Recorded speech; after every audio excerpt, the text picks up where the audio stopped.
شەهید حەمەفەرج هەورامی ساڵی 1949 لە شارۆچکەی تەوێڵە لەدایک بووە. لە تەمەنی 6 ساڵیدا خراوەتە بەر خوێندن و بەردەوام بووە لە خوێندن.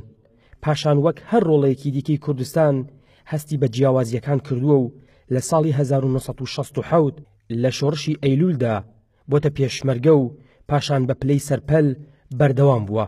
لە خەبات و زۆر دڵسۆزانە و قارەمانانە وەک لاوێکی خوێنگەرم و دەروون پاکی ئەو کاتە بەشداری زۆربەی شەڕەکانی ئەو کاتەی سنوورەکەی خۆی کردووە تا هەرەسی شۆڕشی ئەیلول بەردەوام بووە. لەگەڵ دروستبوونەوەی شۆڕشی نوێی گەلەکەمان لە ساڵی 1976 چۆتە ڕیزی ڕێخستنەکانی یەکێتی نیشتیمانی کوردستانەوە و چەندین چالاکی گەوری ئەنجام داوە لە دژی ڕژێمی گۆڕبەگۆڕ و بەردەوام و چالاکانە کارەکانی ڕێخستنی ئەنجام داوە تا ساڵی 1970 خەباتی شار و شاخی پێکەوە گرێدا و بۆتە پێشمەرگە لە تیپی 11 هەورامانی یەکێتی نیشتیمانی کوردستان.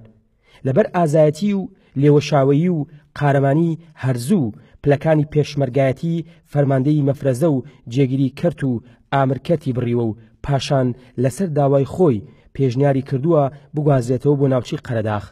ساڵی 1988 بۆتە جێگیری تیپی 55 قەرەداغ. لە ڕاپەڕی نەمەزنەکەی ساڵی 1991 دەورێکی باڵا و کاریگەری هەبووە لە پاکردنەوەی شار و شارۆچکەکانی سنووری پارێزگای سلێمانی و کەرکووک و هەر لەم ساڵەدا کراوەتە ئامر بەتالیۆن. لە دامەزاندنی سوپای یەکگرتووی کوردستان بۆتە ئامر فەوج لە قیادەی مەنتیقەی سلێمانی. پاشان کراوەتە ئامر فەوجی سێی لیوای سلێمانی پێشمەرگە دێرینەکانی یەکێتی نیشتیمانی کوردستان. شەهیدی فەرماندا لە ژیانی پێشمەرگایەتیدا بەشداری شەڕەکانی زۆزگ، سەرتیز، شارەزور، گڵەزەردە و شێختەوێڵ و سەرکردایەتی و دەشتی کۆیە و کونەکۆتر و زۆربەی شەڕ و داستانەکانی تر کردووە.